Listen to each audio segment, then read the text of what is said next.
Out there in the real world. This slightly different video to what I was going to post. The top 10 of everything will be next week, all being well. But like I said, this was a opportunity that I couldn't really miss. So through the wonders of internet and social media wizardry, American author Marnie Cate has sat down and answered a few of my questions on her books, her life, and everything else indie in her little bubble. Hope so. Hope you enjoy it. Sit back, relax, grab a drink, and I'll hand you over to the author herself. All right, toodle bit, bye. Today I'm recording for an analog writer in a digital world, Adam Mitchell's blog website. So I'm just going to read off the questions and then answer them. So my name, I'm Marnie Cate, spelled C-A-T-E like cat with an E on the end. Place of birth, I was born in Montana. I'm an author, but I also do have a pay job. I do work in education. Hobbies, tricky hobbies. Really don't think I can say I have any true hobbies anymore. I love Judi Dench movies. I love coffee. Yeah, I don't think I have any hobbies anymore. I used to like to do crafty things, like clay and, like I don't know, like you make little things. I used to scrapbook in the day, but everybody scrapbook in the 90s. Yeah, hobbies, I don't have any. That's sad. But probably because I'm so busy with all the voices in my head. They are they keep me very busy.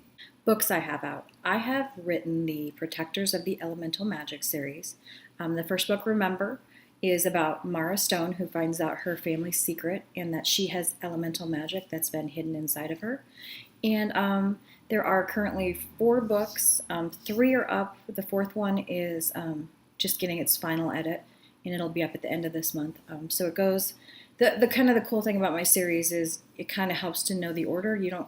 I know some series are like, oh my gosh, what number is this? And you have to go look it up sometimes. And mine, if you know that Remember spells it out, you'll have at least a clue. So Remember's the first book. Second is Exigency. Third is Maisie. Fourth is Envy. And I'm currently working on Meg's Winter, which is book 5 of this series. Hoping to have it out in December. But you know how life is. Maybe it'll be a little bit longer. But the books all came out in the past 3 years. I changed publishers, and my current publisher has, we pulled them down, we've revamped them, given them beautiful new covers, and just tweaked the stories. So same good stories, just better, like a fine wine. Current book description. So you want me to give you my book description.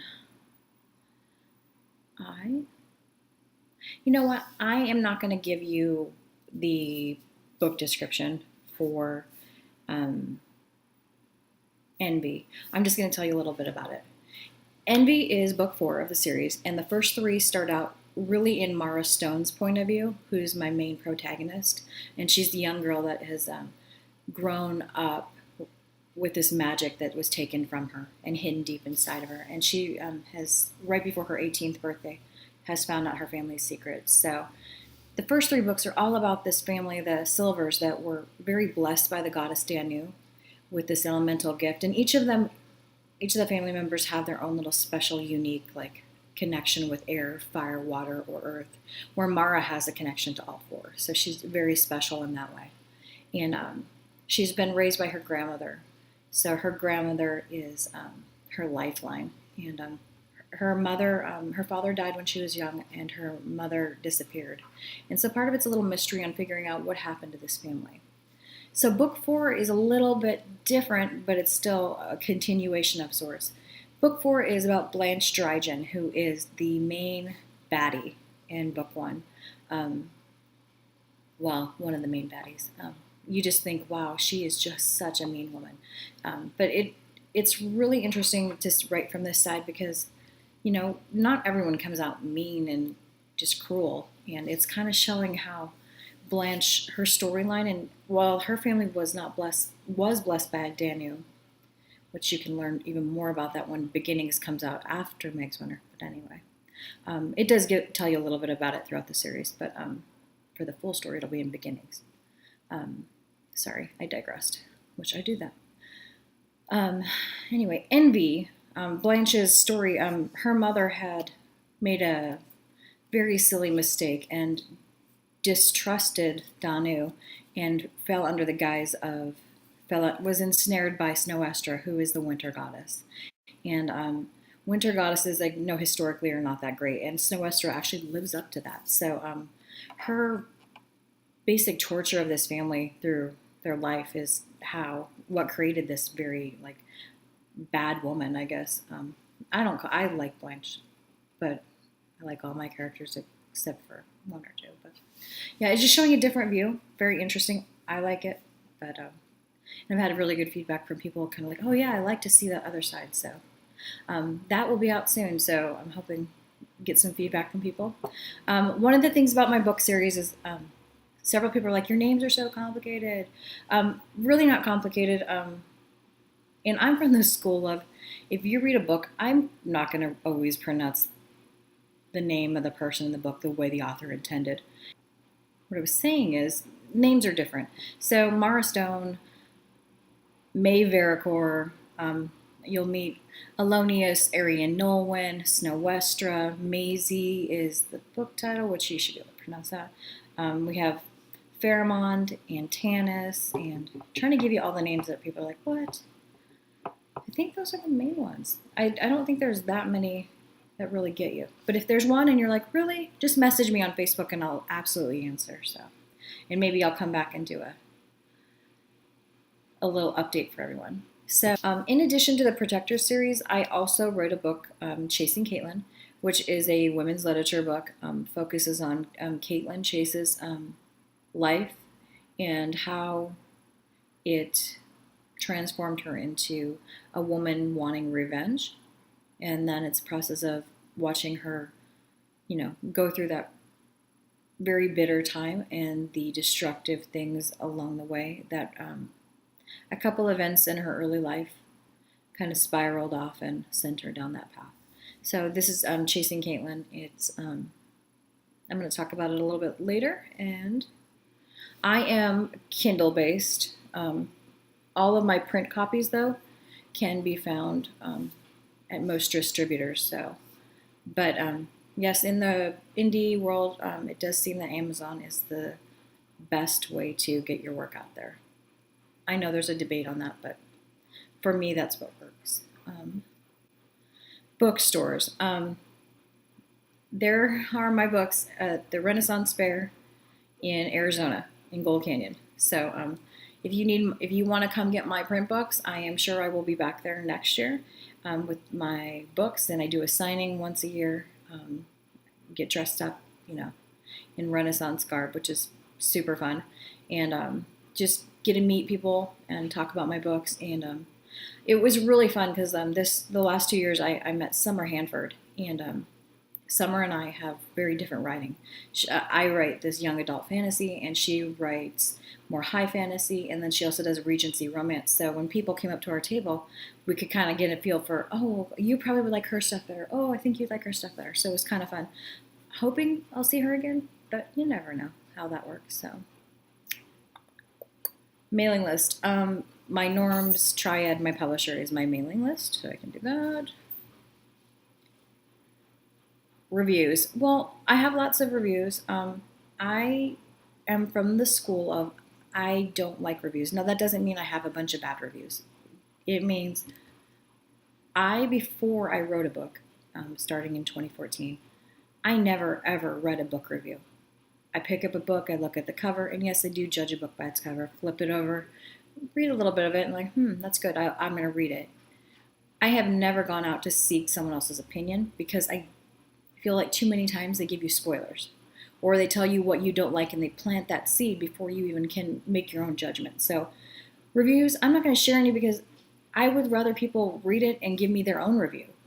Like, really? What are you talking about? Or I hate that, or I love that. So I feel like books are so personal, just like movies. And you can read and watch a book at one time and you're like, this is the biggest pile of rubbish ever. And for some reason you go back to it and you're like, really enjoy that now. And part of that, I think, is just your current life situation. Sometimes things are too close, they trigger emotions and definitely feelings that maybe you don't want to deal with. So, I don't know. That's my opinion. Quick fire questions by Adam. So, let me just kind of peruse them. I'm not going to answer all of them because you are a busy person and you do not have time to read all these. Opinion: what is the most unethical practice in the publishing industry? I would say people paying for their reviews. I know that there are places that do that. I don't like that. There's also seems to be a trend of giving people bad reviews to bump up yours on venues like Goodreads. And also just anyone that's trying to put someone else down to get ahead. I don't care for that at all. I feel like we're a community where you need to build each other up. There's plenty of readers, and maybe your book isn't everybody's cup of tea, but your fellow author might have their perfect book, and who doesn't want to get readers books they want? That's my thought. I mean, I don't like horror. I mean, I get so scared. I just can't even ugh. Yeah, I don't do horror books, but I know lots of people do, and I have many fellow authors like Christy Stratus, Miff, Michael J. Elliott that write horror, and I would tell anybody check out their books. Stuart Bint has some fabulous books that are a little bit on that spectrum also, but I don't read those kinds of books. So, but I'm just saying, share the love. There's a book for everyone, and it doesn't have to be yours, but that doesn't mean you can have to hate on the other person. Writing energizes me. It truly energizes me. Common traps for aspiring writers.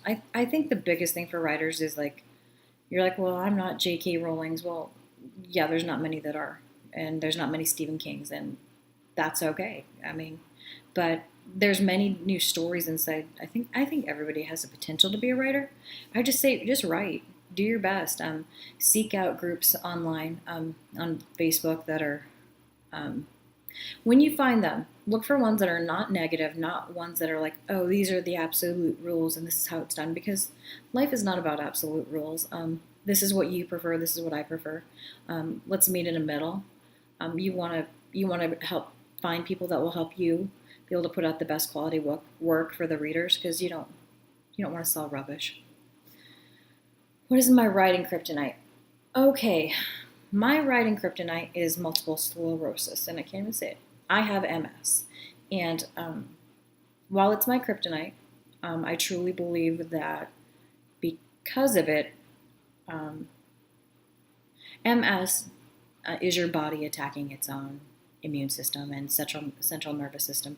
And there's many links out there and videos you can watch if you're interested in finding out about it. But the short of it is, it does cause lesions in your brain. And I truly feel like maybe those lesions linked something together in my brain, because one day I was all of a sudden had this strong vision, and it brought me to remember. So that is my kryptonite, because some days I have more will to be go, go, go energy than sometimes my body will allow. And so that is my kryptonite. Reader's block. Yes, and it's not reader's block, it's do I have enough time and energy? Like I said, sometimes my current health situation does not help with balancing work and then writing, and then also, okay, now I got to pick up books. And it is very hard to spend that time, but it's very important because, reading helps you, grow. So that's something I guess I'd say to the aspiring writers: just read. Do the best you can. Read all you can. My pen name. Well, Marnie is my name that I was given. I know. I was given the nickname name. So, hi, my name's Marnie. Margie? Marley? Marty? No, it's Marnie. Marnie. So, it's a fun name because most people don't expect it or know how to spell it, which surprises me. But I understand. Names are weird. My pen name, my last name, I did not keep my current last name because it belongs to my ex-husband, and I decided to keep it because I had been married almost as long as I was alive, like the half and half, and I had been that new name for so long. I thought, I'm not changing that. It's a big old hassle, and I'll just keep it. But my author name is truly my own. I've taken my middle name and took my love of cats and came up with Marnie Cate. And I truly feel like Marnie Cate anyway. Sometimes I'll sign things, and I was the dentist once and they had me sign, and I'm like, sign Marnie Cate. I'm like, interesting. So maybe one day it will be my real name. Let's see. Author friends. I have so many author friends. Adam Mitchell. Very excited to see how he's come up in this writing world and just persevered through everything. And being a writer is rough. So there's a lot of ups and downs. You're like, yeah, I'm the most brilliant writer ever, and look at this paragraph. And then you read stuff and you're like, dang, who am I? It's very, it can be disheartening. But I sometimes wonder if people that do go into creative things maybe already have like a little spark of the darkness or sadness in them that helps feed them. So I don't know. But author friends, I have so many because I am blessed to be connected with Go Indie now and have found this group of lovely authors: Joe Compton, Christy Stratus, Ellie Fitzpatrick, Michael Stern, J.M. Northup, who's also my publisher, and one of my most favorite people in the world. Who else? I'm missing everybody. There's so many people that you're going to be like Jason Greensides, Mr. James Quinn. There's just so many people out there that authors that their works are so different, and they really I would encourage everybody to check out indie authors because it's some fresh ideas. I mean, there's things that are like we're not repeating the old stuff. Yeah, there's so many great authors out there. I'm missing some of them, I'm sure. So please don't hate me because I missed you, because it's not personal. I'm just babbling away here. Do you want each of your books to stand on, or you're trying to build a body of work? Well, yes, I do have a body of work in my Protector series. It will be at least eight books because the word remember has 8 letters. And so remember, envy, oh, I did it wrong. Remember, exigency, Maisie, envy, Meg's winner, beginnings, evocation, and R, which we have not decided. I'm hoping that we do at least 8, maybe more. But I do have another series, not a series, a collection coming out. I wrote a women's literature book. It's a very serious topic. I did not plan on it being a serious topic. I wrote, it's a drinking game with me and the Amha. I wrote this book. It was supposed to be a winter romance, and I'm not super like, oh, love in the air. No, I'm just not that. But so it turned out to be a revenge romance about a woman that was not abused by her husband, but just really mistreated and treated like, I guess, property, like a trophy. And it just shows her like, it started out as that, the revenge, and then that was a short story. And then it's like, there's more to this story. So I went back and I wrote it, and as it developed, I found the main protagonist, Caitlin. Her story is, how did you get here? And it does have some intense scenes in it.